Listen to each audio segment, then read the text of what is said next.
पूछ रहे अक्सर मतलब जिस घर में इंतकाल हो जाता है तो मतलब वो लोग फिर ईद में खुशी नहीं मनाते, कब मनाते हैं, तो इसका क्या सिस्टम है इस्लाम में? देखिए, ये जो एक माहौल बना हुआ है ना कि जिसके घर में इंतकाल हो गया तो अब वो उनके घरों में कपड़े नहीं पहने जाएंगे। उनके यहाँ एक खुशी, चूंकि एक गम का माहौल होता है ना कि भाई हमारे अब्बा मर गए, हमारे फला मर गए, हमारे फला का इंतकाल हो गया, तो हम ईद में कपड़े नहीं पहन रहे। तो वो ईद में कपड़े पहनने का जो ताल्लुक है वो किसी के इंतकाल से नहीं है, अच्छे से समझ लो।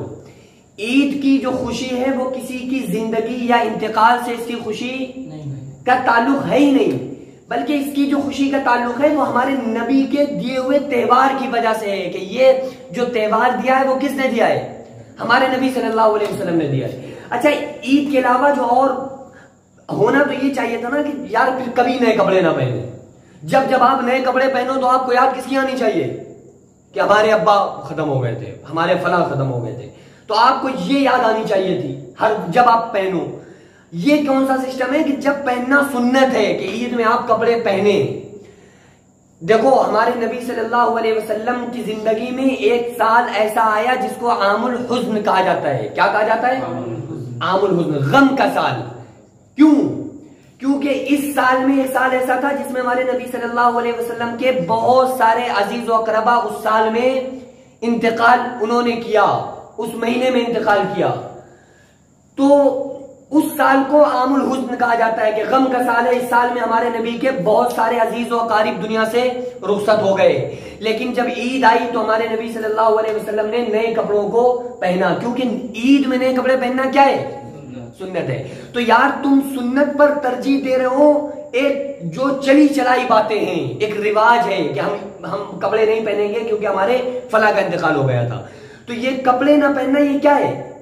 रिवाज है। और ईद में कपड़े पहनना ये क्या है? सुन्नत। तो हम सुन्नत पे किसको तरजीह दे रहे हैं? रिवाज को दे रहे हैं। तो याद रखो, किसी के मरने का ताल्लुक या इंतकाल का ताल्लुक ईद की खुशी या गम से नहीं है। ईद में जो खुशी है भाई वो तो हमारे नबी सल्लल्लाहु अलैहि वसल्लम ने हमें त्योहार दिया है, उससे उसका कोई ताल्लुक नहीं है। आपको गम अगर मनाना है तो फिर आप कभी मत पहनो भाई। क्यों पहन रहे हैं फिर? और कभी अच्छा, मुहर्रम में ऐसे ऐसे मौके आते हैं, खुदा की कसम, बाज औरतें, बाज लोग ऐसे होते हैं जो कपड़े एक बार उन्होंने पहना, नया कपड़ा सिलवा लिया हम क्या मुहर्रम में पहनेंगे, और फिर वो क्या करते हैं कि उन्होंने एक बार पहना और कमरे में ही पहन के अपने आप को देखा शीशे के सामने कि आप लग कैसे रहे, और बस उतार के रख दिया कि अब कब पहनेंगे? मुहर्रम।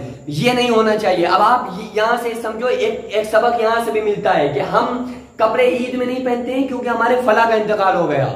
और मुहर्रम में तो इतनी बड़ी करबला जिसके सामने हो, इमाम हुसैन अली मकाम अलैहिस्सलाम से लेकर इमाम अली असगर तक की शहादतें जिसके सामने मौजूद हो, वो कैसे कपड़े पहनेगा? तो मुहर्रम में खुसूसन नहीं पहनना चाहिए। और ईद में क्या है मसला? ईद का मामला तो यह है कि उसमें कपड़े पहनना सुन्नत है, इसलिए उसमें कपड़े पहनने की आपको इजाजत है, सुन्नत है, उसमें सवाब मिलेगा। तो उसमें आप कपड़े पहने, इसका ताल्लुक इसके साथ नहीं है। गम जो है वो अपनी जगह है, गम में हर इंसान के साथ शरीक होना चाहिए। अब ऐसा भी नहीं है कि किसी के महल्ले में किसी जगह पे इंतकाल हो गया, अब आप खूब नए नए कपड़े पहन के उसके घर पे जाए तो उसको ठेस पहुंचेगी ना।